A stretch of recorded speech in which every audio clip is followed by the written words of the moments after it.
میں آپ کو خوش آمدید کہتے ہیں. میں اسد اللہ خان ہوں. آج علماء و مشائخ کانفرنس سے وزیراعظم شہباز شریف اور army chief general Asim Munir نے خطاب کیا اور اس خطاب میں وزیراعظم نے یہ دہرا کر کہا کہ ملک کے جو مسائل ہیں، پاکستان کے جو مسائل ہیں، جس میں مہنگائی بھی ایک مسئلہ ہے، جس میں بجلی کی قیمتیں بھی ایک مسئلہ ہے، ان تمام مسائل پر قابو پانے کے لیے آرمی چیف اور فوج ہماری مدد کر رہی ہے اور ہم مل جل کر تمام آئینی ادارے اور حکومت مل کر پاکستان کو بحرانوں سے نکالنے کی کوشش کر رہے ہیں.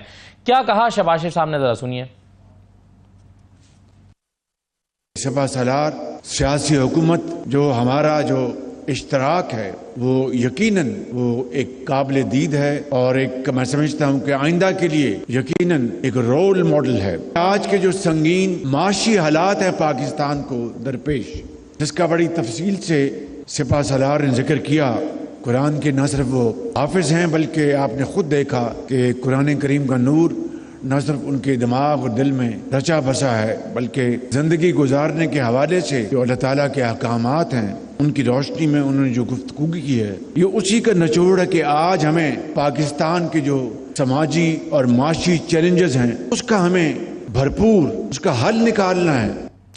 پاکستان کو درپیش جو سماجی اور معاشی چیلنجز ہیں اس کا حل نکالنا ہے اور اس کے لیے وہ کہتے ہیں کہ جو اشتراک ہے وہ قابل دید ہے اور وہ کہہ رہے ہیں کہ جو اشتراک ہے وہ آئندہ کے لیے رول ماڈل ہے آنے والے دنوں کے لیے. تو یہ شہباز شریف صاحب نے فرمایا. دوسری طرف عمران خان صاحب کی طرف سے جو مشروط معافی کی کل بات ہوئی تھی اس پر آج بھی ڈسکشن ہوتی رہی ہیں، اس پر آج بھی بیان بازی ہوتی رہی ہے، حکومت کی طرف سے مختلف جو ہے وہ پیغامات اور بیانات آتے رہے ہیں، تو اس پر بھی ہم بات کریں گے. اور لیکن دوسری طرف عمران خان کہہ رہے ہیں کہ 2 مہینے میں اس حکومت کا دھڑن تختہ ہونے والا ہے. ان تمام موضوعات پر آج گفتگو کرتے ہیں. میرے ساتھ پروگرام میں مولا بخش چانڈیو صاحب موجود ہیں، پیپلز پارٹی کے سینئر رہنما. بہت شکریہ چانڈیو صاحب.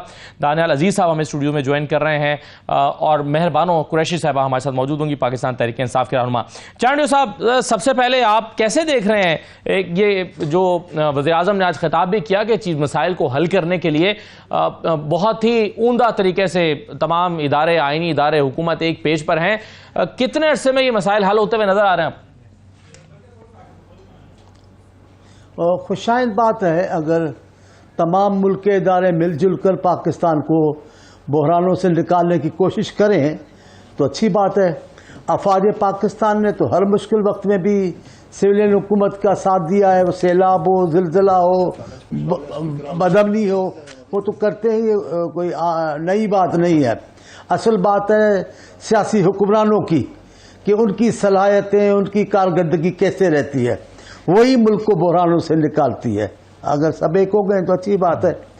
اس ملک کا سب سے کئی بڑے معاملات ہیں لیکن مہنگائی نے عوام کو ہلا کے رکھ دیا ہے، عوام میں سکون نہیں ہے. آپ بجلی کے بلوں کو دیکھیں، آئے دن کی خبریں دیکھتے ہیں، لوگوں کی خودکشیاں دیکھتے ہیں، مہنگائی جینا مشکل ہو گیا ہے لوگوں کا. اس مسئلے پہ قابو پائے نا تو کمال ہو جائے گا. اب یہ عوام سے اگر صبر کی توقع رکھتے ہیں تو عوام نے تو کمال کا صبر کر دکھایا ہے. ابھی ہم بھی کچھ کر کے دکھائیں نا، ہم کوئی نتیجہ دیں. پلاننگ بہت ہے، پلاننگ کا نتیجہ کیا ہے وہ دیکھیں. مجھے اللہ سے تو پر امید ہوں، ایک مسلمان ریاست ہے، اللہ تعالیٰ مسلمانوں کی ضرور مدد کرے گا، تو میں مایوس تو نہیں ہوں لیکن فی الفور مجھے ایسی صورتحال نظر نہیں آتی کہ یکدم کوئی ایسا کوئی معاملہ بنے گا کہ ہم بحران سے نکلیں گے اور لوگوں کو خوشیاں ملیں گی. میرا خیال ہے اور لوگوں کا صبر اور بڑھ جائے گا. آج بھی بجلی مہنگی کی ہے، آپ تصور تو کریں، اور بجلی کا جو بحران ہے، لوڈ شیڈنگ ہے، پیسے بھی لے رہے ہیں، بڑھاتے بھی جا رہے ہیں. لوڈ شیڈنگ بھی قیامت کی ہے. سندھ میں آ کر دیکھیں لوڈ شیڈنگ کی حالت کیا ہے، آپ دیکھیں تو صحیح. اچھا، تو باتیں تو بہت ہے لیکن بالکل صحیح ہے. بجلی کی قیمت کم ہو رہی ہے. جی صحیح ہے سر. میں سنوانا چاہتا ہوں ذرا، پرائم منسٹر صاحب نے آج جو بجلی کی قیمتیں کم کرنے کے حوالے سے اعلان کیا ہے کہ ہم مل جل کر، اور وہ کہہ رہے ہیں کہ اس پر جو سپہ سالار ہیں انہوں نے ہماری مدد کی ہے کہ کیسے بجلی کی قیمتوں کو کم کیا جا سکتا ہے. ذرا سنیے پرائم منسٹر نے کیا کہا ہے. جو 200 یونٹ گھریلو صارفین بجلی استعمال کرتے ہیں ان کے لیے ہم نے 50 ارب روپے کی خطیر رقم ترقیاتی کاموں سے نکال کر تاکہ ان کے اوپر بوجھ نہ پڑے. مجھے میاں محمد نواز شریف کو، یہ ہماری جو کولیشن حکومت ہے، سپہ سالار کو، ہماری سب آپس میں مشاورت ہو رہی ہے کہ یہ کافی نہیں ہے، اس کے لیے سپہ سالار خود دن رات اس میں وہ اپنے ساتھیوں کے ساتھ ہمارے ساتھ مشورے میں شامل ہیں۔ مزید غریب آدمی کو بجلی کی قیمت یا مہنگائی سے اس میں مزید کمی لانے کے لیے پوری دن رات کاوشیں ہو رہی ہیں۔ یہ ہے وہ فرق ماضی کا اور آج کا کہ مکمل مشاورت ہے۔ دوسری طرف خبر یہ ہے کہ آج بجلی 2 روپے 56 پیسے مہنگی ہو گئی ہے۔ دانیال عزیز صاحب، کتنے عرصے میں آپ بجلی سستی ہوتے ہوئے دیکھ رہے ہیں؟ اس کے لیے کیا اقدامات آپ کے خیال میں اب تک حکومت نے اٹھائے ہیں؟ جی، ان سے بالکل سستی نہیں ہونی ہے، کیونکہ یہ استعمال کر رہے ہیں جس کو میں کہتا ہوں ایڈمنسٹریٹو اپروچ، یعنی آپ ایس ڈی اوز نکال دیں، لائن مین نکال دیں، میٹر ریڈر نکال دیں، کئیوں کو سسپینڈ کر دیں، ڈسمس کر دیں، ایف آئی آر کاٹ دیں، لوگوں کے میٹر اتار لیں اور لوگوں کو پبلک ڈیلنگ پوسٹوں سے افسروں کو ہٹا دیں، اور مختلف اس قسم کی جو ساری چیزیں ہیں۔ تو اس کے نتیجے میں ابھی ستمبر سے لے کے اب ستمبر پھر آ گیا ہے، تو ہم نے ہول آف گورنمنٹ اپروچ پہلی دفعہ سنی تو انہوں نے یہ استعمال کی۔ اب وہ جو 590 ارب روپے کی چوری تھی جو پچھلے 30 جون کو ختم ہو گیا وہ سال، اب نیا سال شروع ہے، اور اس سے پہلے جو 30 جون کو سال ختم ہوا ہے اس کے پہلے سال سے 380 ارب روپے تھی چوری، تو یہ 380 ارب سے 590 تک یہ 55% انکریز ہے۔ تو ابھی وہ بات پی گئے ہیں کہ ہم نے کتنا اکٹھا کیا کتنا نہیں کیا۔ جو مجھے لاسٹ پتہ چلا تھا وہ 85 ارب روپیہ یہ کامیابی سے حاصل کر گئے تھے، تو اس کا مطلب ہے 505 ارب روپیہ ان سے نہیں حاصل ہوا۔ تو یہ جو پیسے چوری کیے یہ اس بجلی کے جو ہم دے رہے ہیں، جو بجلی ہم نہیں دے رہے کیونکہ یہ چوری ہو رہی ہے ان فیڈرز پہ جو لیٹ سے 40 یا 50% سے زیادہ انہوں نے کو معیار بنایا ہوا ہے، وہ حیدرآباد، کوئٹہ، پشاور، سکھر، یہ جتنے بھی یہ ڈسکوز ہیں سارے کے ساروں میں 18 گھنٹے لوڈ شیڈنگ ہے، اور چونکہ وہاں لوڈ شیڈنگ ہم بجلی نہیں اٹھا رہے تو کیپیسٹی پیمنٹس پڑ رہی ہے۔ سو اصل مسئلہ یہ ہے کہ جب تک ہم یہ چوری کا مسئلہ حل نہیں کریں گے، خواہ اس بجلی کی جو ہم دے رہے ہیں اس میں سے یا جو ہم نہیں دے پا رہے کیونکہ چوری کرتے ہیں، تو یہ مسئلہ سنیں میری ایڈمنسٹریٹولی یہ حل نہیں ہوا ہے، نہیں ہوا نا۔ تو اب میں نے سنا کہ جی پاور منسٹر کہہ رہے تھے ابھی 4-5 ہفتے پہلے بیان آیا کہ جی اب ہم انسینٹیوز اپروچ کر رہے ہیں۔ میں 6 مہینے سے لگا ہوں سر پیٹ رہا ہوں دوبار کے ساتھ انسینٹیوز اپروچ کریں۔ اب انسینٹیوز اپروچ منہ سے کہنے سے نہیں ہو جاتا، یہ ڈیزائن کرنا پڑتا ہے، اس کے پورے انٹرنیشنل ایک تجربہ ہے، ایک سٹینڈرڈز ہیں، اس کا ایک طریقہ کار ہے، اس کی pricing and administrative of incentives جو ہے یہی آرٹ اینڈ سائنس ہے۔ تو یہ ان کو کہاں پتہ ہے بیچاروں کو؟ اب یہ پھر سے جو ہے ایک نیا ایڈمنسٹریٹو جوہر دکھانے لگے ہیں، کیونکہ جو محمد علی صاحب آئے ہیں جو انہوں نے 2020 میں یہ ری نیگوشیشن کی تھی آئی پی پیز کے ساتھ، یہ ایک دفعہ ہو چکی ہے۔ اس وقت کیا ہوا کہ وہ اتنے انفلوئنشل تھے آئی پی پیز والے کہ انہوں نے فورینزک آڈٹ والی جو ٹرمز آف ریفرنس میں شک تھی وہی ہٹا دی، اور ایک نئے صاحب جو کہ یہاں پتہ نہیں لینڈ کمیشن میں یا کہاں لگے ہوئے تھے، جو پہلے الیکشن کمیشن تھے بابر یعقوب صاحب، ان کو لا کے لگا دیا اور نیپرا کو بیچ میں سے ہی نکال دیا، جو جس کے پاس ٹیکنیکل ایکسپرٹیز تھی۔ صحیح ہے، تو وہ ادھورے کا ادھورا رہ گیا۔ صاحب اس میں جو کیپیسٹی پیمنٹ کا سب سے بڑا مسئلہ تو وہ ہے، اس میں انرجی منسٹر تو ایک طرح سے وہ کہہ چکے ہیں کہ یہ جو معاہدے ہیں اس پر سوورن گارنٹیز ہیں، اس پر تو ہم کچھ بھی نہیں کر سکتے۔ نہیں، وہ اس لیے کہہ رہے ہیں کہ وہ کرنا نہیں چاہتے کیونکہ ان کو آئی ایم ایف نے کہا ہے، باقی یہ سب کچھ آئی ایم ایف پہ ڈال دیتے ہیں۔ جی آئی ایم ایف کی مجبوری سے ہم نے بجٹ بنایا، آئی ایم ایف کی مجبوری سے ہم نے ٹیکس بڑھایا سیلری کلاس کے، آئی ایم ایف کی مجبوری سے ہم نے مہنگائی کرنی پڑی، آئی ایم ایف کی مجبوری، آئی ایم ایف نے تو کہا ہے کہ یہ ریوزٹ کرے سارے۔ میں آپ کو کہتے ہیں میں چیک نکال کے دکھا دیتا ہوں آپ کو، تو کیوں نہیں کر رہے؟ پھر کریں نا، کیونکہ یہ سارے لاڈلے یہ سارے آپس میں ملے ہوئے آپ کے سامنے ہے یہ سارا کچھ۔ سو کہنے کا مقصد یہ ہے کہ جب تک ان کا فورینزک آڈٹ نہیں ہوگا، اور یقیناً اس میں کرپشن ہوئی ہے لیکن وہ ایک علیحدہ مضمون ہے، یہ ایک علیحدہ مضمون ہے کہ ہم نے چوری کیسے روکنی ہے۔ اگر آپ چوری بھی روک لیں تو پھر بھی آپ کے کیپیسٹی پیمنٹس ہوا میں اڑ جائیں گے۔ اس کی وجہ کیا ہے کہ جتنی بجلی آپ بنا سکتے ہیں وہی بجلی جو ہے اگر آپ فراہم کرنا شروع کر دیں تو کیپیسٹی پیمنٹ تو تب ہوتی ہے کہ آپ بجلی اٹھا نہیں رہے، تو بجلی تو آپ اٹھا لیں گے۔ ایک اس میں بڑی مد یہ ہے ایس سی سیز کی جو اکنامک زون سی پیک کے تحت بننے تھے، یہ تقریباً 14 یا 15 ہیں اور یہ آنے تھے آن لائن ان 2019، تو ان کا کوئی ہزار میگا واٹ کا ان کے لیے بندوبست کیا گیا تھا، تو وہ 2019 سے لے کے آج تک ایک بھی نہیں آیا۔ اور انڈسٹریل کنزمپشن ایسی ہے کہ وہ سردیوں میں بھی اتنی رہتی ہے اور گرمیوں میں بھی اتنی رہتی ہے، جبکہ گھریلو جو صارفین ہیں ان کی بالکل مدم ہو جاتی ہے، تو کیپیسٹی پیمنٹس بڑھ جاتے ہیں۔ تو یہ ایک بیلنسنگ فیکٹر تھا، تو وہ تو چلا نہیں پائی ہے، کیوں نہیں چلائے؟ بالکل ٹھیک ہے۔ اس میں ایک اور پھر سادہ سا سوال یہ ہے کہ ہم جتنی بجلی لے سکتے ہیں ان پیسوں میں جو ادا کر رہے ہیں اتنی ہم نہیں رہے، تو مہربانو قریش صاحبہ پھر بھی 12 گھنٹے کی لوڈ شیڈنگ ہو رہی ہے۔ اگر 12 گھنٹے کی لوڈ شیڈنگ کرنا پڑ رہی ہے تو پھر تو یہ ایک آسان طریقہ ہے کہ وہ لوڈ شیڈنگ ختم کی جا سکے۔ یہ کیا سائنس ہے؟ یہ آپ کو کیا سمجھ آتی ہے؟ جی بہت ہی آسان لفظوں میں سمجھ یہ آتی ہے کہ اس وقت آپ کے پاس ایک ایسی حکومت ہے جو نہ صرف نااہل ہے، وہ بے حس بھی ہے۔ ان کو عوام کا کوئی درد نہیں، نہ ہی ان کے پاس کوئی پلان ہے۔ یہ دعوے انہوں نے بڑے بڑے کیے تھے، ایک چارٹر آف اکانومی کی یہ بات کیا کرتے تھے، مگر ان کی جو احکامات ہیں اور جو یہ سب کر رہے ہیں، اسے تو یہی لگتا ہے کہ وہ صرف باتیں تھیں۔ نہ ان کے پاس تب پلان تھا، نہ آج پلان ہے، صرف کچھ الفاظ ہیں، چارٹر آف اکانومی کا کہتے ہیں۔ تو آئیے بتائیں ہمیں کیا ہے آپ کا اکنامک ویژن، شاید اگر اچھا ہو تو ہم اس پہ آپ کی حامی بھر دیں، مگر اس وقت ان کی پرفارمنس سے لگ رہا ہے کہ ان کے پاس وہ صلاحیت ہی موجود نہیں ہے۔ دے کی not think out of the box. اب یہ جو جیسے دانیال صاحب بھی کہہ رہے تھے، جو کیپیسٹی پیمنٹس اور آپ کی لائن لاسز کے ایشوز ہیں، ان کی یہ جو سولوشنز نکال رہے ہیں ان کی درستگی کے لیے، وہ بہت بیسک اور ایک پرانی سوچ ہے۔ ان کو they'll have to think a little creatively، کوئی ایشوز کو ریزالو کریں۔ آپ جو ٹیرفس ہیں ان کو، کانٹریکٹس کو کسی طرح ری نیگوشیٹ کرنے کی کوشش کریں، کوئی کوشش تو کریں نا، ہمیں دکھے تو کہ آپ سنجیدگی سے کچھ کرنا چاہ رہے ہیں۔ اس کو نوکری سے ہٹا دینا، یہ کرنا آپ کے، دیکھیں جو لائن لاسز اور تھیفٹ ہے نا، دیٹ وہ بھی ایک ایشو ہے، مگر وہ ایک بہت چھوٹا ایشو ہے کمپیئر ٹو کیپیسٹی پیمنٹس۔ سب سے بڑا ہمارا ایشو ہے جس کی وجہ سے ہمیں مہنگی بجلی بیچنی پڑ رہی ہے، وہ ہے کیپیسٹی ایشوز۔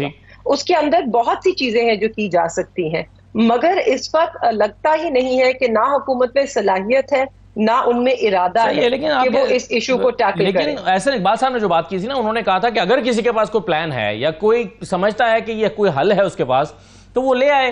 تو ان کے کہنے کا مطلب یہ ہے کہ شاید موجود حالات میں کوئی حل ہے ہی نہیں۔ اگر آپ کی بھی حکومت آ جائے تو یہ کیپیسٹی پیمنٹس کے لیے آپ کیا کر سکتے ہیں؟ آپ کے پاس کیا اگر موجودہ حالات میں ان کے پاس حل نہیں ہے تو ان کے پاس تو موجودہ حالات میں عوام کا اعتماد بھی نہیں ہے، عوام کا ووٹ بھی نہیں ہے، تو پھر کیوں زبردستی سے یہ لپٹے چپٹے ہوئے ہیں حکومت کو؟ یہ پھر بحال کریں اس حکومت کو، یا ٹرائیبیونلز کو چلنے دیں اور عوام کا مینڈیٹ بحال کریں، تاکہ جن لوگوں پر عوام کو اعتماد ہے وہ آ کر حل دیں۔ آپ نے پہلے عوام کا ووٹ بھی چوری کرنا ہے، اس کو مسترد بھی کرنا ہے، حکومت میں بھی بیٹھنا ہے اور کہنا ہے کہ جی ہمارے پاس حل بھی نہیں، کوئی اور آ کے دے۔ بالکل ٹھیک ہے، کوئی اور آ کے دے۔ چلیں، ایک چیز جو آج چونڈیا صاحب ہوئی ہے، ابھی میں نے آپ کو پرائم منسٹر کے خطاب کا ایک ٹکڑا بھی سنوایا جس میں وہ کہہ رہے تھے کہ جو اس وقت آئینی اداروں اور حکومت کے درمیان جو اشتراکی عمل ہے وہ قابل دید ہے، اور وہ کہتے ہیں کہ یہ مشعل راہ ہے آئندہ آنے والی حکومتوں کے لیے اور یہ مثالی ہے۔ اور دوسری طرف عمران خان کا بیان آج آیا، وہ کہہ رہے ہیں کہ جی یہ حکومت 2 مہینے میں اس حکومت کا دھڑن تختہ ہونے والا ہے۔ تو سر وزیراعظم کے اعتماد کو دیکھ کر تو نہیں لگتا کہ دھڑن تختہ ہونے والا ہے۔ عمران خان کا اعتماد کس بنیاد پر ہے؟ آپ کو کیا لگتا ہے اس بیان سے؟ میرے بیان تو الگ بات کی بات ہے، میرا خیال ہے کہ ان کے اداروں کی ہم آئینگی ہے، اس میں کوئی شک نہیں ہے، پر اس سے کہیں زیادہ تو ہم آئینگی اس بڑے ادارے کی عمران خان صاحب کے زمانے میں تھی کہ کوئی راستہ بھی اگر ان کو سنگ بنیاد رکھنا ہوتا یا افتتاح کرنا ہوتا تو باجوہ صاحب کو ساتھ لے کر جاتے۔ جو جنرل صاحب ہیں ان کے ساتھ جتنی محبت کی پینگے خان صاحب کی تھی اتنی تو کسی کی نہیں ہے۔ پھر دوسرے بڑے ادارے میں جو محبت کے مظاہرے ہو رہے تھے خان صاحب کے ساتھ، ایسے تو کسی کے ساتھ نہیں ہوئے، لیکن ہمارے لیے خوشی کا باعث ہے حکمرانوں اور اداروں کے بیچ میں یہ محبت کی پینگیں بڑھنی چاہیے، پر اس کا نتیجہ کیا؟ نتیجہ کچھ بھی نہیں نکلا۔ آپ دیکھیں، میری بہن ہے، میں اس کو نہیں کہہ رہا، لیکن جب پی ٹی آئی کی حکومت آئی تو دعوے کتنے بڑے تھے۔ خان صاحب نے کہا ہمارے پاس ماہرین کی ایک فوج ہے، ہم آتے ہی مسائل حل کر دیں گے۔ آتے ہی آغاز میں کہا ایوان صدر، میری بات سن لیجیے نا، میں آپ میں مداخلت نہیں کروں گا۔ انہوں نے اعلان کیا آتے ہی کہ ہم آئیں گے تو بحران حل ہو جائے گا۔ آتے ہی کیا بحران کے لیے کام کیا؟ بھینسیں بیچی، ایوان صدر کی گاڑیاں بیچی۔ اس ایٹمی ملک کی، اسلامی ایٹمی ملک کی معیشت بھینسیں بیچنے سے ہوگی؟ ہم مرغیاں ایک منصوبہ لائے اتنا بڑا کہ سارا بحران حل ہو جائے گا، کیا مرغی پالیں گے؟ یہ پاکستان مرغیوں سے چلے گا؟ یہ ایٹمی ملک دنیا کا اسلامی معاہد ملک ہے، وہ مرغیوں سے چلے گا؟ آپ سوچ بھی تو دیکھیں۔ اب کہتے ہیں ہمیں آپ کو بھلے ملے، ہمیں تو اعتراض نہیں ہے، کریں گے کیا؟ آتے آپ نے کہا ہمارے پاس کیپٹن بیٹھے ہیں بڑے ماہر معاشیات، عمر اسد صاحب، اسد عمر صاحب تو ہوا کیا؟ آتے ہی پہلے جس آدمی کو فارغ کیا اسد عمر صاحب کا، آپ نے کہا ہم وعدے پورے کریں گے. کیا وعدے پورے کیے؟ ہم گورنر ہاؤس کی دیواریں گرائیں گے. آپ بتائیں، عقل کی بات تھی؟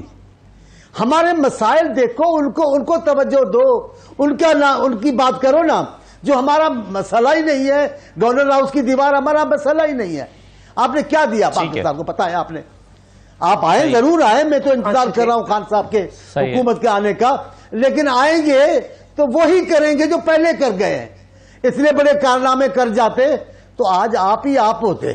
یہ آپ نہیں ہے، لیکن ایک ادارے کے ساتھ ہم آئیں گی تھی آپ کی، تو وہ صحیح ہے، اس حکومت سے زیادہ آپ کی تھی. بالکل. چاندی صاحب آپ یہ کہہ رہے ہیں جو مسائل آج ہیں ان کے قریب تھے، یہ پچھلے حکومت میں بھی تھے، اور پچھلی حکومت نے اس کو ان مسائل کو حل کرنے کے لیے کچھ بھی نہیں کیا. اس کا جواب تو چلیں مہربانوں دیں گی، لیکن یہ بات تو درست معلوم ہوتی ہے دانیال صاحب کے. میں ذرا دانیال صاحب سے پہلے ایک سوال کر لوں، پھر میں آپ کے پاس آتا ہوں. لیکن دانیال صاحب، یہ پچھلی حکومت ہو یا یہ حکومت ہو، یہ کیپیسٹی پیمنٹس کا مسئلہ یہ تو سالہ سال سے چلا آ رہا ہے، یا یہ ڈائن لاسز کا مسئلہ یہ سالہ سال سے چلا آ رہا ہے. کیا حکومتوں کے بس میں نہیں ہے؟ ان کے پاس پیسے نہیں ہوتے؟ ان کے پاس کوئی اسٹریٹجی نہیں ہوتی؟ کیا مسئلہ ہوتا ہے کہ نہ ڈائن لاسز کے لیے کچھ ہوتا ہے، نہ کیپیسٹی پیمنٹس کے لیے کچھ ہوتا ہے؟ پی ٹی آئی اگرچہ کہتی ہے ہم نے لاک کرنے کی کوشش کی تھی، 148 روپیز پہ ڈالر کو لاک کر دیا تھا ان آئی پی پیز کے ساتھ، اس سے فائدہ ہوا تھا. آپ کیسے دیکھ رہے ہیں پچھلی حکومت کی پرفارمنس کو اور اس کو کمپیریزن کیسے کریں گے؟ جی میں یہی آپ سے عرض کر رہا ہوں کہ پچھلی حکومت نے ایک موقع تھا، دیکھیں روز ری نیگوشیشن نہیں ہو سکتی. تو وہ جو 2020 میں ری نیگوشیشن ہوئی ہے، اس میں سینٹ کی ایک پیپلز پارٹی کی، یہ پی ٹی آئی کی صدارت میں ایک نعمان وزیر صاحب تھے سینیٹر، ان کی سب کمیٹی نے ایک رپورٹ شائع کی تھی. اس میں جو بھیانک صورتحال تھی ان کی پروفٹس کی، آئی پی پیز کی، اس نے رونٹے کھڑے کر دیے ساری جماعتوں کے اور حکومت کے. اور اس کے بعد یہ 2020 میں محمد علی صاحب جو آج کل اسپیشل اسسٹنٹ لگے ہیں پرائم منسٹر کے، ان کے زیر نگرانی ایک ریویو ہوئی تھی آئی پی پیز کی. اس میں پہلے جو ہے اور لوگ تھے، اس کے بعد اس کے ٹی او آرز تبدیل کر کے بابر یعقوب فتح صاحب کو اس کا بنا دیا. اس میں جو ٹی او آرز تبدیل ہوئے، اس میں جو آئی پی پیز تھی ساری اپنی جان چھڑا گئے، اور اونے پونے چھوٹے موٹے ری نیگوشیشن کر کے کوئی روپی آگے بھی. جو اصل باتیں فورینسک آڈٹ میں نکلنی تھیں، جو ان کے نجائز پروفٹس تھے، جو نجائز انہوں نے پیسے لیے ہوئے تھے، جو نجائز انہوں نے ہیٹ ایکسچینج کیا ہوا تھا، جو نجائز انہوں نے اپنی کیپیسٹیاں بتائی ہوئی تھیں، ایک لمبی فہرست ہے. وہ ساری چیز تو دبی کی دبی رہ گئی. اوپر سے آپ نے نئی لگا دی بہت ساری، اور جو نہیں تھی ان کو آپ نے فرنٹ لوڈ کر دیا. یعنی پہلے 10 سال میں ہی اپنا سارا پیسہ اتار لیں کیونکہ پاکستان کو ضرورت تھی، یا جو بھی جسٹیفیکیشن تھی. وہ ساری چیزیں اکٹھی ہوئی ہیں، لیکن وہ پھر بھی نپٹانے کے قابل ہیں.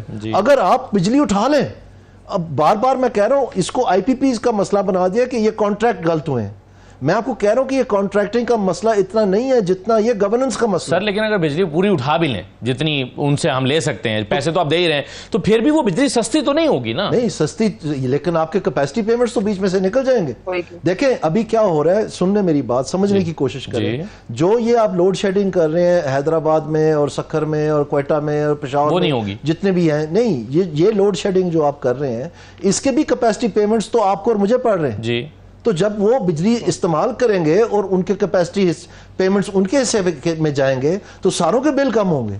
لیکن وہ اس لیے آپ نہیں دے رہے کیونکہ وہاں چوری ہو رہی ہے. آپ سمجھ رہے ہیں میری بات؟ جی بالکل صحیح. تو اس لیے میں آپ سے کہہ رہا ہوں کہ اصل مسئلہ، اور یہی محمد علی صاحب نے بھی کنکلوڈ کیا ہے اپنی اس وقت کی رپورٹ میں 2020 میں. انہوں نے کہا ہے کہ ایک تو یہ گورننس کے مسئلے ٹھیک کریں، سمہاؤ یہ بجلی چوری بند کریں، اور دوسرا ایسی چیز کو فال بنائیں تاکہ یہ انڈسٹریل کیپیسٹی جو ہے یہ استعمال کرنے شروع کرے بجلی، اور یہ بیلنس ہو جائے سردی گرمیوں کا.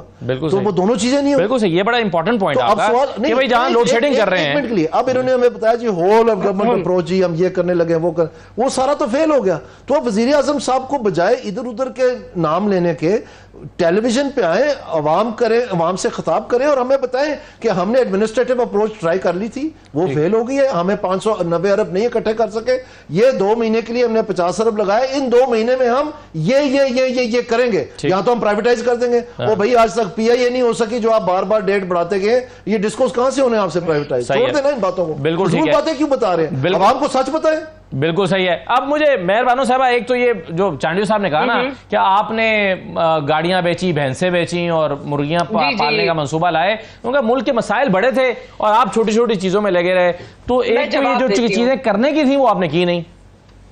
میں جواب دیتی ہوں. جی بالکل, اگر آپ کو یاد ہوگا تحریک انصاف کی حکومت جب گئی تو آپ کی جو گروتھ تھی وہ 6% پر چھوڑ کے گئی. آپ کی جو انڈسٹریل کیپیسٹی تھی وہ ڈبل ہو رہی تھی, لوگ اپنی انڈسٹریل کیپیسٹی بڑھا رہے تھے. آج وہی انڈسٹری ہے جو کہ اپنی ایگزسٹنگ کیپیسٹی کو کم کر رہی ہے, اور ہمیں نظر آ رہا ہے کہ جس طرح کے یہ لوگ پالیسیز لے کر آئے ہیں اس سے آپ ڈی انڈسٹریلائزیشن کی طرف جا رہے ہیں. Fix charges is amongst them but just one of them. اس کے بعد جو ہماری حکومت پہ یہ باتیں کرتے ہیں تو انرجی سیکٹر کو ہی لے لیں. ہم کمپیٹیٹو بڈنگ کا کانسیپٹ لے کے آئے کہ ہم سب سے سستی بجلی پروڈیوسر سے خریدیں گے. اس کے بعد ہم نے آئی پی پی کانٹریکٹ وزٹ کیے, جیسے آپ نے کہا ہم نے فکس کی ڈالر کی ویلیو. اس کے بعد ہم نے ریٹرنز بھی ریڈیوس کیے. نیوکلیر پلانٹس کے ہم نے 1.5% سے ریڈیوس کیے. واپٹا پروجیکٹ کے ریٹرنز ہم نے 17% تھے اس کو 10% پہ لے کر آئے, اور جو ایل این جی کے تھے وہ ہم 16% سے 12% پہ لے کر آئے. اس کے بعد جو قطر کے پلانٹ تھے جو کہ بالکل ریکوائرڈ نہیں تھے, جو کہ امپورٹڈ کول پہ تھے, وہ ہم نے امپورٹڈ فیول پہ تھے, وہ ہم نے ری نیگوشیٹ کیے. اس میں سے ایک ہم نے پاکستان کو اگلے 10 سالوں میں 10 ارب روپے بچائے ہیں, اور پاکستان ہر سال ہمارے ان اقدامات سے بہت سے اربوں روپے بچا رہا ہے. اگر ہم یہ اقدامات بھی نہ کرتے تو اس وقت آپ سوچ سکتے ہیں کہ آپ کی کیپیسٹی پیمنٹس یہاں سے بھی بڑھ کے ہوتی اور آپ کی بجلی فی یونٹ اب 100 روپے ٹچ کر رہی ہوتی.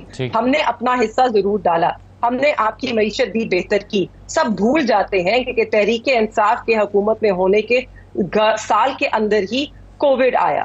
کورونا وائرس کا جو آپ نے سینچریز میں کہتے ہیں اس طرح کی وبا ایک دفعہ آتی ہے, اس کے باوجود آپ نے معیشت کو سنبھالا اور اس کو بیلنس پہ رکھا. ان کو تو اس طرح کی کوئی مشکلات نہیں ہے. کوئی جو آپ کے کووڈ میں جو صورتحال تھی گلوبلی, یہ تو اس کا سامنا نہیں کر رہے, اس کے باوجود ان سے چیزیں نہیں سنبھل رہی. تو پلیز آپ ذرا باتیں کم کیجئے, یہ دیکھ لیجئے, آپ پیپر پہ دیکھیے. آپ کی ایکسپورٹ بڑھی پی ٹی آئی کے نیچے, آپ کی انڈسٹریل گروتھ ہوئی پی ٹی آئی کے نیچے, آپ کا کسان خوشحال تھا پی ٹی آئی کے نیچے. اب وہی کسان ہے جو اس حکومت کے اندر جس کا صفایا کر دیا گیا ہے. ٹھیک ہے, اب کسان وہ ہے جو اب گندم بھی نہیں لگائے گا, کیونکہ اس کو پتا ہے کہ اس کی گندم کوئی اٹھائے گا نہیں, وہ ناقص گندم یوکرین سے لے لیں گے. صحیح ہے. چلیں دانا صاحب اس پر کامنٹ کرنا چاہ رہے ہیں, سر آپ مختصر کرنا چاہ رہے ہیں تو کر لیں ورنہ میں بریک لوں گا. میں صرف یہ عرض کرنا چاہ رہا ہوں کہ یہ جو 2020 میں جو ری نیگوشیشن ہوئی ہے یہ اس دال میں بھی بہت کالا ہے. اچھا, اب سوال یہ پیدا ہوتا ہے کہ یہ جو پہلے کمیٹی بنی تھی اس کو پوری کیبنٹ نے عمران خان صاحب کے کہنے پہ رد کر دیا, اور اسی وقت اس کے ٹی او آرز جو ہیں وہ مکی ماؤس کیے گئے ان آئی پی پیز کے فائدے میں. اور پھر ایک صاحب جن کو بالکل انجان تھے, جن کو پتہ ہی کچھ نہیں تھا, الیکشن کمیشن سے اٹھ کے وہ وہاں پتہ نہیں لینڈ کمیشن نے یا inspection prime minister inspection commission میں لگے تھے, بابر یعقوب فتح, ان کو اس کا ہیڈ بنا دیا. اور جب وہ اس کے ہیڈ بنے تو وہ نئے ٹی او آرز کے مطابق بنے, تو وہ ساری بات برشڈ انڈر دا کارپٹ کر دی گئی. تو وہ ایک موقع تھا جہاں پی ٹی آئی ثابت کر سکتی تھی کہ پیپلز پارٹی اور نون لیگ نے یہ پاکستان میں غلط کاریاں کی تھی, یہ تباہی کی, اور یہ ہم نے درست کر دیا. لیکن یہ نہیں کیا انہوں نے اس کو kick the can down the road کر دیا, اوپر سے تھوڑا بہت, یا جیسے میری بہن بتا رہی ہیں انہوں نے چھوٹا موٹا کر دیا دکھانے کے لیے, اور اندر جو بات تھی وہ ساری. لیکن ایک منٹ میری عرض سنیں, آپ ریکارڈ دیکھ لیں محترمہ, ہسٹری کا یہ اس کا حصہ ہے. اب سوال یہ پیدا ہوتا ہے کہ وہ کیوں کیا گیا. تو میں آپ سے یہ کہتا ہوں کہ آپ انکوائری کریں کہ اس وقت جو یہ اتنے پیسے مل رہے تھے پی ٹی آئی کو, یہ کہاں سے ملے ہیں. اسی وقت یہ انکوائری چل رہی تھی الیکشن کمیشن میں فورن فنڈنگ کی. ایک ذرا ڈومیسٹک فنڈنگ پہ بھی کر لیں, آپ کو شاید سمجھ آ جائے گی یہ سارا کچھ کیا ہو رہا تھا. صحیح نہیں, اس میں جو ایک سادہ آرگومنٹ پی ٹی آئی کا یہ رہتا ہے کہ ہمارے زمانے میں یونٹ 16-17 روپے کا تھا اور اب 60 روپے کا پھر کیسے ہو گیا. کیپیسٹی پیمنٹ کا تو ایشو پہلے سے چل رہا ہے. یہ فرق پھر کیوں پڑا ہے ان کے جانے کے بعد؟ میں آپ کو یہ بتا رہا ہوں کہ جو چوری ہے وہ اتنی بڑھ گئی ہے سالہ سال. پہلے 380 ارب تھی, اب 590 ارب ہو گئی ہے. اگلے سال شاید یہ 700-800 ارب روپے ہوگی. تو یہ چیزیں رکنی میں شروع ہی یہاں سے کی ہے. ٹھیک ہے, بالکل صحیح ہے. چھوٹا سا بریک لیتے ہیں. عمران خان کی معافی بڑی ڈسکس ہو رہی ہے, مشروط معافی. آج پھر انہوں نے بات کی ہے, پھر وہ شرطیں لگا رہے ہیں. اب سمجھ یہ نہیں آ رہی کہ عمران خان صاحب معافی مانگنے کے لیے تیار ہیں یا وہ شرطوں پہ شرطیں لگا رہے ہیں, وہ ایسی شرطیں جو شاید مانی ہی نہ جا سکتی ہوں. تو پھر یہ معاملہ کدھر کو جا رہا ہے, کیونکہ آج بھی اس پر حکومتی لوگوں کی طرف سے کامنٹ کیا گیا ہے. میں مولا بخش چانڈیو صاحب سے کی رائے سے شروع کروں گا. ایک چھوٹے سے بریک کے بعد واپس آتے ہیں.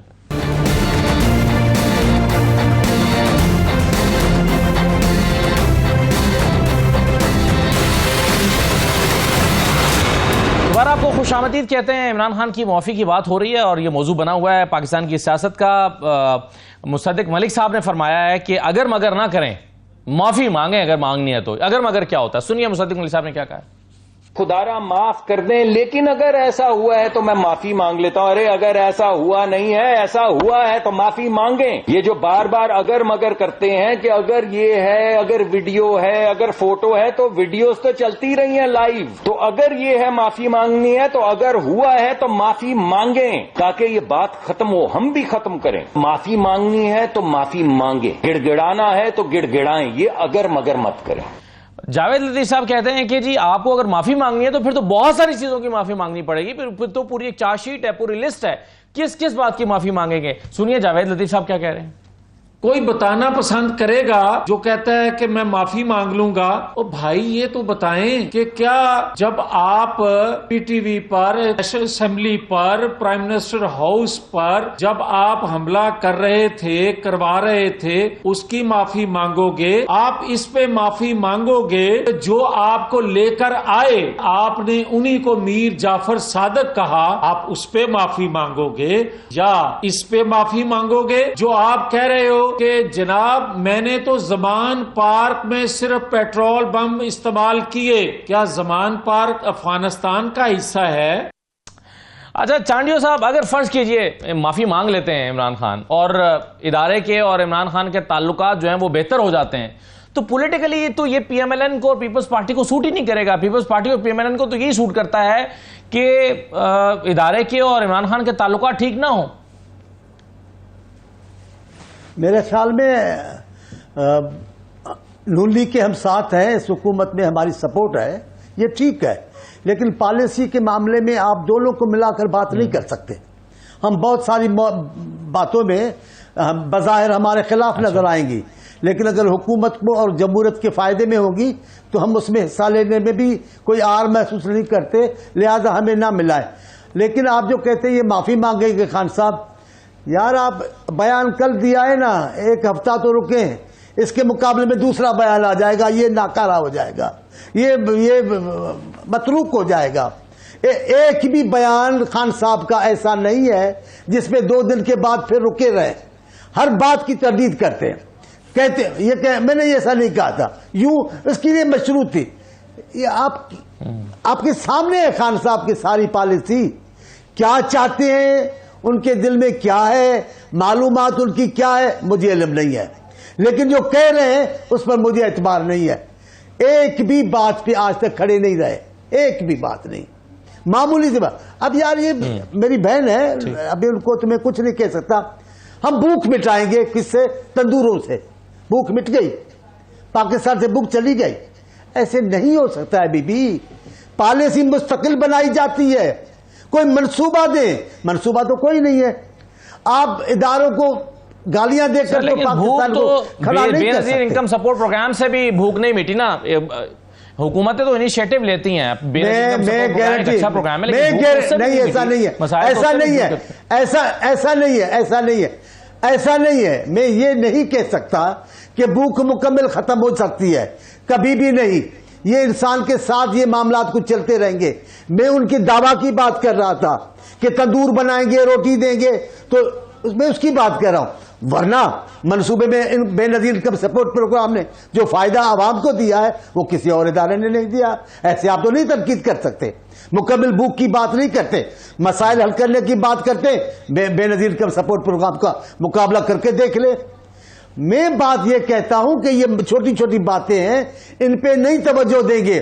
ہمیں بڑی منصوبہ بندی کرنی پڑے گی, اور بڑی منصوبہ بندی کرنی ہوگی تمام پاکستان کو ساتھ لے کر, جو خان صاحب کے مزاج کے مطابق نہیں ہے. میں پھر کہہ رہا ہوں, کیا سوچتے ہیں, کیا ان کے ذہن میں ہے, کیا ان کو کہا گیا ہے, وہ اتحاد کی بات ہی نہیں کرتے. میرے چیئرمین نے اٹھ کے کھڑا ہو کر کہا جناب آپ کی حکومت آ گئی ہے, ہم آپ سے تعاون, اور نہیں ہمیں آپ کی تعاون نہیں چاہیے, پیپلز پارٹی کا تعاون نہیں چاہیے, نون لیگ کا تعاون نہیں. تو کس کا تعاون چاہیے؟ ہمیں وہی چاہیے جو اصل مالک ہے. بھائی وہ انگلی تو جا چکی جس پہ آپ سوار ہونا چاہتے تھے, اب وہ انگلی نہیں ہے. اب آپ کو سیاسی پارٹی سے بات کرنی ہوگی. آپ سیاستدان بنے, بالکل صحیح ہے, جمہوری ہے یا نہیں ہے, پر سیاستدان تو تیار ہی نہیں, سیاستدان تو بنے. تو وہ کہتے ہیں کہ جی اس کا تو فائدہ ہی نہیں ہے, کیونکہ اس کا تو 2 مہینے میں دھڑن تختہ ہو رہا ہے. سر وہ یہ کہہ رہے ہیں کہ 2 مہینے میں تو دھڑن تختہ ہو رہا ہے. چلے وہ بھی اگر ہو رہا ہے تو اس کی بھی تردید 2 دن کے بعد کر لیں گے. میں نے یہ نہیں کہا تھا, میرا دھڑن تختے سے یہ مطلب تھا. جیسے نیوٹرل کی معنی پھر دوسری بتائی, پہلے جانور کہا پھر نیوٹرل یہ کہا. چلے ایک تو مہر بانو صاحبہ چانڈیو صاحب فرما رہے ہیں کہ ایک تو یہ کہ آپ ہر 2 دن کے بعد بیان بدلتے ہیں, اس لیے اس کا بھی بیان بدلا جائے گا. دوسرا ہے کہ آپ جو جاوید لطیف صاحب نے کہا کہ معافی مانگیں گے, تو کس چیز کی معافی مانگیں گے؟ ایک چارج شیٹ تو ابھی دانیال عزیز صاحب نے بھی لگائی ہے, وہ کہہ رہے ہیں کہ 2020 میں جو آپ نے ری نیگوشیٹ کیا تھا آئی پی پی کے ساتھ, اس میں بھی دال میں کچھ کالا ہے. وہ کیا ہوا تھا اس کو بھی پروب کرنے کی ضرورت ہے. تو چارج شیٹ تو بہت لمبی لگی ہوئی ہے آپ ہر طرف سے. سب سے پہلے تو اس کی تحقیقات کریں کہ معاہدے کس نے کیے, جب ہوئے, کس کس کو فائدہ ہوا اور کس کس کو فائدہ پہنچایا گیا. اب اسے آگے بڑھتے ہوئے پیپلز پارٹی کی جو دوگلی سیاست ہے اس کو 2 منٹ کے لیے سائڈ پر رکھتے ہیں. 50 سال سے جو جماعت روٹی کپڑا مکان کے نعرے لگاتے ہوئے ووٹ لے رہی ہے لوگوں سے, کیا انہوں نے روٹی کپڑا مکان ایسا کچھ دیا کسی کو؟ اور یہ جو بات کریں کہ ہم اس ہر کام میں ساتھ دیں گے جس میں جمہوریت کو فائدہ ہو, تو مجھے بتائیے جمہوریت کو کیا فائدہ ہو رہا ہے اس الیکشن امینڈمنٹ ایکٹ سے جو آپ آج لے کر آ رہے ہیں, جس پہ صدر نے 2 منٹ میں دستخط بھی کر دیے, جس کو آپ کو پارلیمان سے بلڈوز کر دیا. اسے تو صرف 2 آئینی اداروں میں تصادم ہونے جا رہا ہے. تو یہ جمہوریت کے لیے کچھ نہیں کر رہے. پیپلز پارٹی اتنا ہی حصے دار ہے پی ایم ایل این کا کہ جتنا پی ایم ایل این حصے دار ہے ان کا, اور یہ دونوں صرف اور صرف اپنی جھوٹی فراڈ والی جیت کو بچانے کے لیے جمہوریت اور آئین کو روند دیں گے اور روند رہے ہیں. اب بات آئی معافی پہ, تو جاوید لطیف صاحب نے جو کہا, مصدق ملک صاحب نے جو کہا, اگر مگر کی بات نہیں جی, اگر مگر کی بات ہے, یہ ہوا ہے, کہاں ہوا ہے, آپ نے کیا ثابت کیا؟ کسی عدالت میں ثابت کیا؟ جرم ثابت کیجئے. پہلے ہمیں بتائے کہ قصوروار ٹھہرانے سے پہلے کوئی شواہد تو لے کر آئیں. آپ ہم سے کہتے ہیں ہم معافی مانگے. میں بتاتی ہوں, میرا آپ سے سوال ہے, کیا معافی ان سے ہمیں مانگنی چاہیے ہے جب ہم پہ کوئی جرم ہی نہیں ثابت ہوا, یا ہمارے سے مانگنی چاہیے ہے؟ اب میں بتاتی ہوں 9 مئی سے پہلے کیا کیا ہوا اس ملک میں. 9 مئی سے پہلے آئین کو پامال کیا گیا, الیکشن بر وقت نہیں کرائے گئے, ہمارے لوگوں پر تشدد کیا گیا, شیلنگ کی گئی, ان کو ان کے حقوق سے محروم رکھا گیا, ذل شاہ کا قتل ہوا. اس کے بعد 9 مئی کے بعد ہمارے جتنے لوگ ناحق قید میں گرفتار ہوئے, ان میں سے کئی معذور ہوئے, کچھ اپنی جان کھو بیٹھے. آج بھی ہمارے کارکنان ہیں جو بے گناہ ہیں, ان کے خلاف کوئی شواہد نہیں. لیکن میں بانو صاحبہ 9 مئی سے پہلے یہ بھی تو ہوا نا کہ زمان پارک میں پیٹرول بم پھینکے گئے, جس کا اعتراف خود عمران خان صاحب نے کیا ہے. کیوں نہیں عمران خان صاحب نے اعتراف کیا ہے کہ پیٹرول بم صرف وہ صرف زمان پارک میں استعمال ہوا؟ بالکل بھی نہیں کیا ہے انہوں نے اس بات کا اعتراف. یہ بالکل غلط. اگر نہیں کیا تو بھی غلط کیا ہے انہوں نے, کیونکہ زمان پارک میں بہرحال وہ پیٹرول بم تو پھینکے گئے تھے نا جی, بوتلوں میں بھر کے پیٹرول تو وہ تو سب نے دیکھا تھا. پیٹرول بمز نہیں استعمال کیے گئے تھے, نہ ہی انہوں نے اس بات کا کیا. اور آپ مجھے یہ بتائیے کہ جو تشدد پر امن عوام پہ کیا گیا, آپ لوگ اس کی تو بات نہیں کرتے کیونکہ آپ ڈرتے ہیں, کیونکہ ریاست تب کر رہی تھی. اور مجھے یہ جواب دیجئے کہ 9 مئی والی صبح کو جس طرح ایک سابق وزیر اعظم کو گھسیٹا گیا اسلام آباد ہائی کورٹ کا تقدس پامال کرتے ہوئے, کیا آپ لوگوں نے اس پہ سوال اٹھایا کہ کیا وہ ٹھیک تھا؟ اور مجھے آج بتائیے کہ سی سی ٹی وی فوٹیج آج تک سامنے کیوں نہ آئی؟ کون تھے وہ لوگ جن کے منہ پہ نقاب تھا اور وہ لوگوں کو اشتعال دے رہے تھے؟ ہماری جماعت کی تاریخ رہی ہے پرامن احتجاج کرنے کی, ہم آج بھی پرامن احتجاج کرتے ہیں. سوابی میں جلسہ ہوا وہ بھی پرامن رہا. ہم جیسے ہمارے جتنے نہ کسی نے جلسے کیے نہ احتجاج کیے, اور کبھی کوئی گملہ نہیں ٹوٹا, مگر ہمارے لوگوں پہ تشدد کیا گیا, ہمارے لوگوں پر شیلنگ کی گئی. تو معافی ہم سے مانگی جائے, ہمارے بے قصور لوگ آج بھی جیلوں میں بند. ٹھیک ہے, چلیے ایک اور سوال جس کا مجھے جواب چاہیے ہے. اگر 9 مئی کو اتنا بڑا نہیں رکے, 9 مئی کو بہت بڑا جرم ہوا, رائٹ, اس جرم کی سزا ملنی چاہیے ان لوگوں کو جو ملوث تھے. تو کیا ہوا ان لوگوں کا کہ جن کے خلاف وہی ایف آئی آر درج کی جھوٹی جو میرے والد کے خلاف درج ہے, مگر جنہوں نے پریس کانفرنس کر دیے ان کا جرم معاف ہو گیا؟ انہوں نے غلطی نہیں کی تھی, جس نے جماعت چھوڑ دی وہ معاف ہو گیا.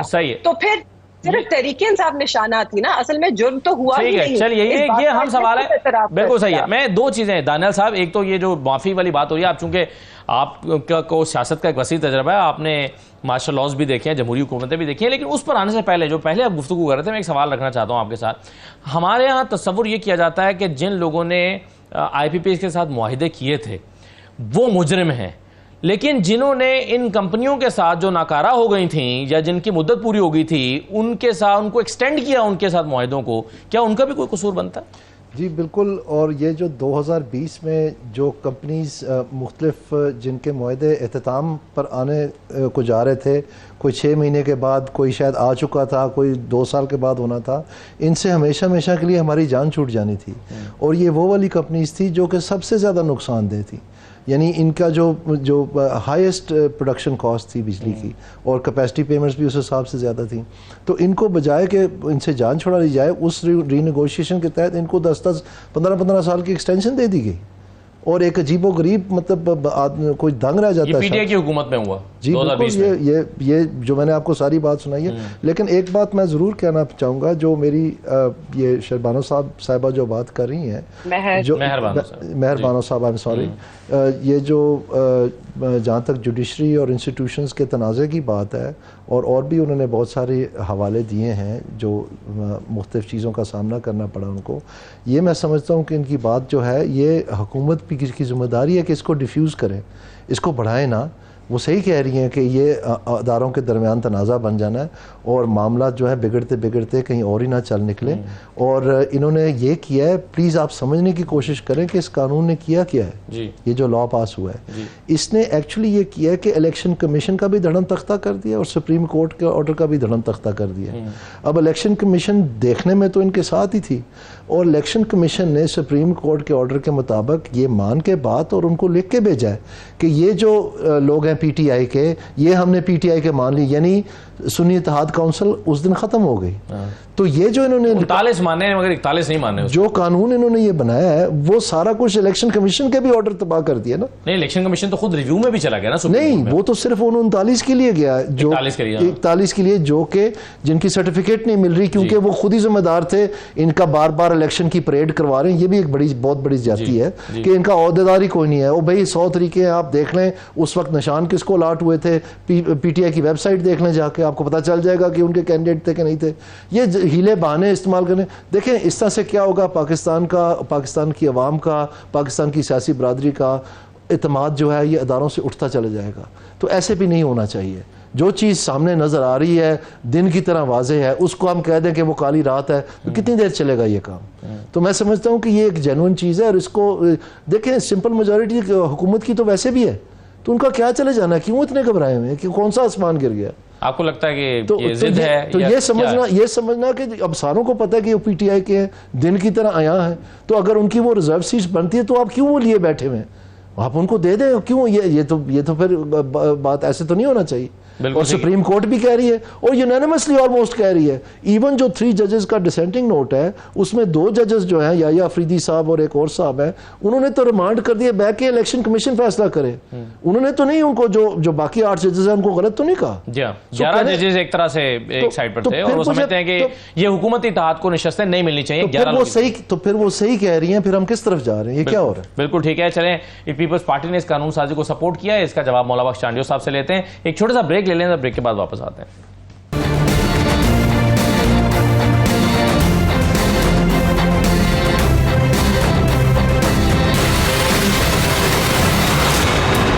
بریک کے بعد دوبارہ خوش آمدید کہتے ہیں. مولا بخش چانڈیو صاحب، ایک قانون سازی ہوئی ہے، سپریم کورٹ کا فیصلہ آیا، اس پر قانون سازی حکومت نے کی، اور پیپلز پارٹی نے اس قانون سازی کو مکمل طور پر سپورٹ کیا ہے. حالانکہ پیپلز پارٹی کے بارے میں سمجھا جاتا ہے کہ آئین، قانون، کانسٹیٹیوشن، عدالتوں کا احترام، ان تمام چیزوں میں پیپلز پارٹی کلیم کرتی ہے کہ وہ بڑی اپرائٹ ایک پارٹی ہے.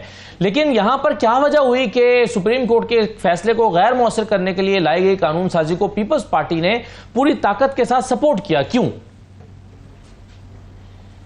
ہمیں احساس ہے اداروں کی عزت کا. سپریم کورٹ کا بھی ہم نے بڑا احترام کیا ہے.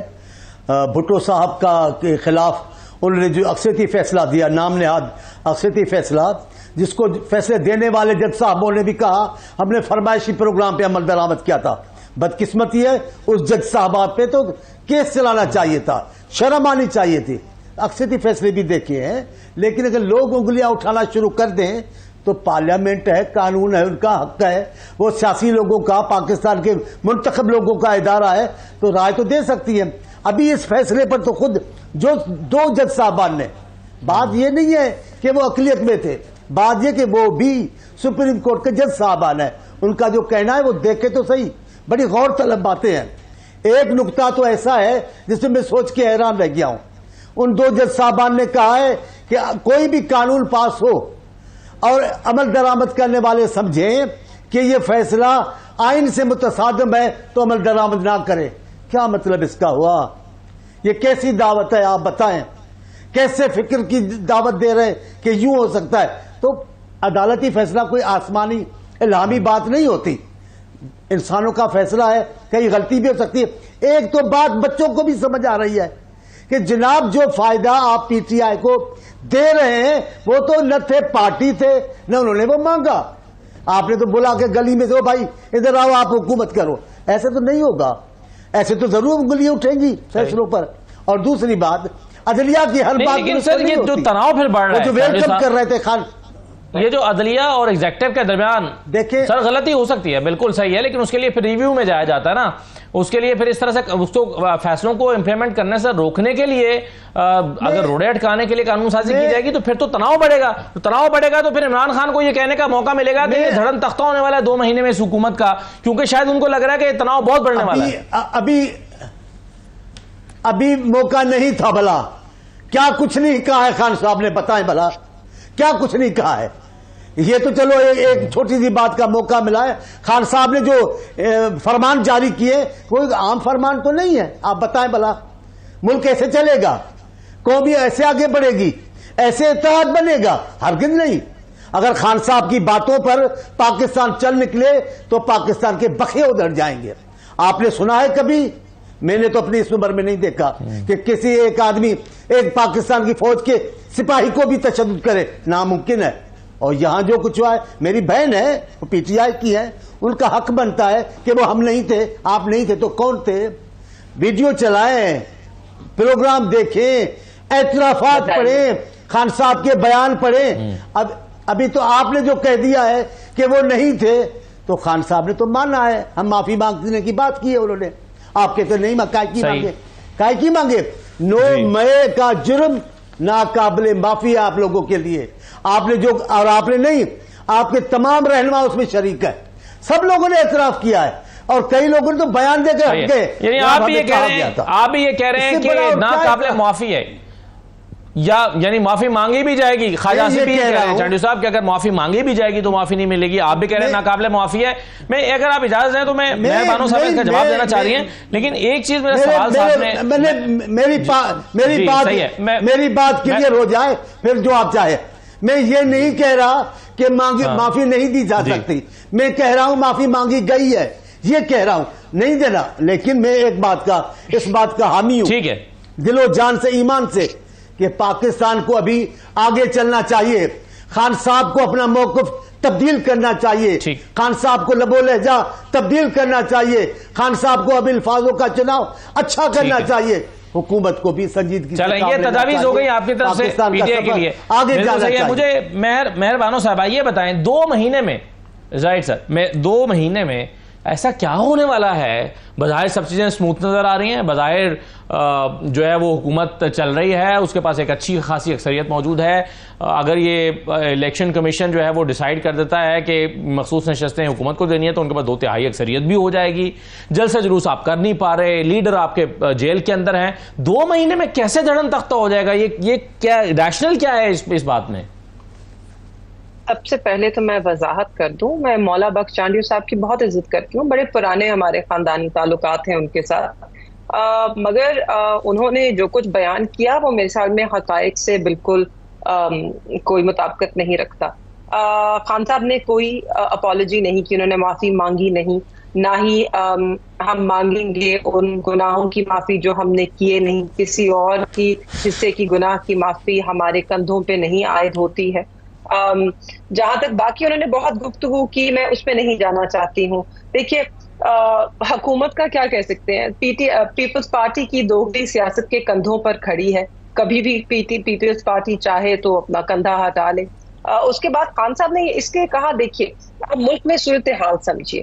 ایک طرف تو، اور بائی دا وے میں یہ بھی کہتی چلوں کہ پیپلز پارٹی اتنا سخت موقف اس لیے رکھتی ہے پی ٹی آئی کے خلاف کیونکہ یہ بھی جانتے ہیں کہ اگر تحریک انصاف کو ان جھوٹے مقدمات کی بنا پر نہ توڑا گیا یا ان کے لوگوں کو مزید اسی طرح جیل میں نہ رکھا گیا تو ان کی سیاست بھی ختم ہے اور نون لیگ کی سیاست بھی ختم ہے. اسی لیے آئیڈیولوجیکل اختلافات ہونے کے باوجود یہ ایک دوسرے کا ساتھ دے رہے ہیں کیونکہ ان کے ساتھ میں ہی ان کی ساکھ ہے. اس کے بغیر تو یہ ختم ہے. تحریک انصاف اگر آ گئی تو یہ کہاں منہ دکھائیں گے؟ عوام تو ان سے تنگ ہے. عوام تو ان کی بے حسی سے تنگ ہے اور ان کی دوگلی سیاست سے تنگ ہے. وہ اس پرانی سیاست سے تنگ ہے. خان صاحب کو اور یہی نظر آ رہا ہے. پاکستان کی عوام جو ہے وہ نہ صرف ان کی بے حسی، ان کے دوغلے پن، ان کی نااہلی، ان کی ناکامی سے تنگ ہے، وہ مشکلات کا سامنا ایک طرف کر رہی ہے، دوسری طرف وہ دیکھ رہی ہے جو پی ٹی آئی کی طلبہ تنظیم ہے اس نے بھی ایک اعلان کیا کہ جی وہ بھی ایک تحریک چلائیں گے بنگلہ دیش کی صورتحال کے بعد. جی چلیے، میں بالکل صحیح ہے. میں ایک چیز مگر میں اس کو سمجھنا چاہتا ہوں. دانیال صاحب، ابھی معاملہ یہ ہے کہ ایک دھرنا بھی چل رہا ہے راولپنڈی میں، اور اس دھرنے کے جو 7-8 نکات ہیں اس میں سے ایک نقطہ یہ بھی ہے کہ جو سیلریڈ کلاس ہے اس پر جو ٹیکس لگایا گیا اس کو واپس لیا جائے. کیا آپ کے خیال میں یہ ممکن ہے؟ یہ ہونا چاہیے؟ اور دوسرا، مہنگائی کا اس وقت سب سے بڑا مسئلہ تو مہنگائی کا، چاہے وہ بجلی کے بلوں کی صورت میں ہو.